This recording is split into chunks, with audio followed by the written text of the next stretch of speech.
I am happy to be here tonight, and this pantsuit, it's asbestos tonight. So I am aware that some people say that, but I think that the American people know where I've stood for 35 years. She says she will turn up the heat on George Bush and the Republicans. But when the crucial vote came on stopping Bush, Cheney, and the neocons on Iran, she voted with Bush and Cheney. Senator Clinton, I think, is a capable politician, and I think that she has run a terrific campaign. But what the American people are looking for right now is straight answers to tough questions. I don't mind taking hits on my record, on issues, but when somebody starts throwing mud, at least we can hope that it's both accurate and not right out of the Republican playbook. Because what I believe is important is that we put forth what we stand for. So was it a real political debate with some real spontaneous reaction from one to the other, or was it a scripted and rehearsed sitcom? NBC's chief White House correspondent David Gregory joins us from the White House, and Linda Douglas is a contributing editor for National Journal. David and Linda, I want you to look at this first exchange involving Hillary Clinton in her new battle regalia. Well, I hear what Senator Obama is saying, and he talks a lot about stepping up and taking responsibility and taking strong positions. But when it came time to step up and decide whether or not he would support universal health care coverage, he chose not to do that. His plan would leave 15 million Americans out. Let's talk about health care right now. Because the fact of the matter is that I do provide universal health care. The only difference between Senator Clinton's health care plan and mine is that she thinks the problem for people without health care is that nobody has forced them to get health care in the United States. I cannot let that go unanswered. You know, the most important thing here is to level with the American people. Senator Obama's health care plan does not cover everyone. David Gregory, you've been watching this as much as I have. I sensed a brand new Hillary last night, someone who wants to mix it up. Well, I think that's it. I mean, I think she made the decision to go after her opponents by name specifically and to take them on. Heretofore, the idea has been, I'm going to stay above the fray. I'm the front runner. I want to create an aura of inevitability, and therefore I don't engage one-on-one. The dynamics of the race have changed. She is really talking about Iowa and New Hampshire and South Carolina, and not just looking at the national picture. And in Iowa, this is a three-person race. So she's got to single out those opponents and try to take them down. And I think that's what she's trying to do. And really dictate the terms of the debate, Chris, on her terms to try to keep control of it.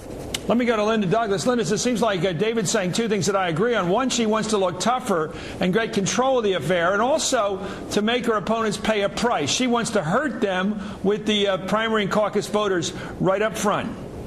And number three, I would agree with all of that, but number three then is to do it in a dignified way where she seems to be talking about an issue, contrasting on an issue. If you listen to what she said to Obama, she was really going after one of his great strengths, which is he's running as a candidate who has political courage. He's the guy who can stand up in front of the Detroit automakers and tell them that they've got to make more fuel-efficient cars. It's an argument he's been using against her, and she turned that around on him, but she did it in the context of what she said were flaws in his health care plan. So it didn't seem like a personal attack. It was very down the middle. We're going to get more into those secondary characteristics and the body language, but first let's continue with the substantive thing. As you suggest, here's another tiff. This is between Edwards and Clinton.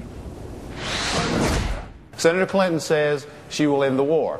She also says she will continue to keep combat troops in Iraq and continue combat missions in Iraq.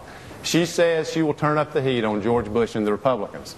But when the crucial vote came on stopping Bush, Cheney, and the neocons on Iran, she voted with Bush and Cheney. On the issue of Social Security, she said, standing beside me on the stage, that she would not do anything about the cap on Social Security taxes, and she has said privately to people, because it's been reported in the press, that in fact she would consider raising that cap. And the most important issue is she says she will bring change to Washington while she continues to defend a system that does not work, that is broken, that is rigged, and is corrupted against the interest of most Americans. Energy in Iran and everything else. Senator Clinton, I'll let you respond because there was a direct charge made against you. I don't mind taking hits on my record, on issues, But when somebody starts throwing mud, at least we can hope that it's both accurate and not right out of the Republican playbook. Because what I believe is important is that we put forth what we stand for. I have been active for 35 years. The American people know where I stand. You know, Senator Edwards raised health care again. When Senator Edwards ran in 2004, he wasn't for universal health care. I'm glad he is now. But for him to be throwing this mud and making these charges, I think really detracts from what we're trying to do here tonight. We need to put forth a positive agenda for America, telling people what we're going to do when we Senator Edwards, we're going to give you a chance in a second.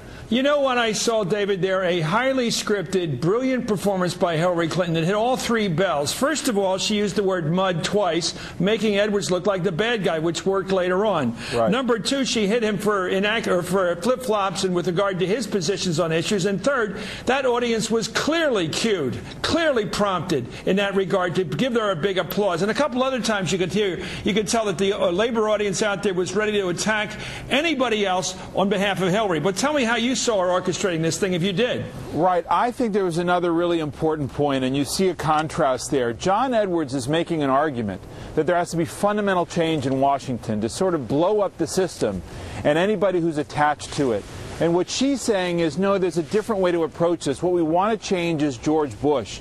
That's the kind of change that we want, but we don't want to forget that the country is still in a kind of post-9/11 security mindset, and that we as Democrats have an opportunity to grow our party and reach more people and actually win. Let's not detract from that. So what I thought was, I mean, people I don't think are going to remember the intricacies on health care policy. What they are going to remember is this idea that she's making an argument that we have a chance here to win. Let's not get down in the mud so much that we detract from our ability to actually win. And that, again, is an example of her dictating the flow of how she wants the conversation to go. And also, Linda, it seems like she's saying, let's not call for change if change is too unsettling to people. Let's offer a modification or a smarter version of Bush. She does offer herself as somewhat of a modification in Bush, not a direct or radical alternative.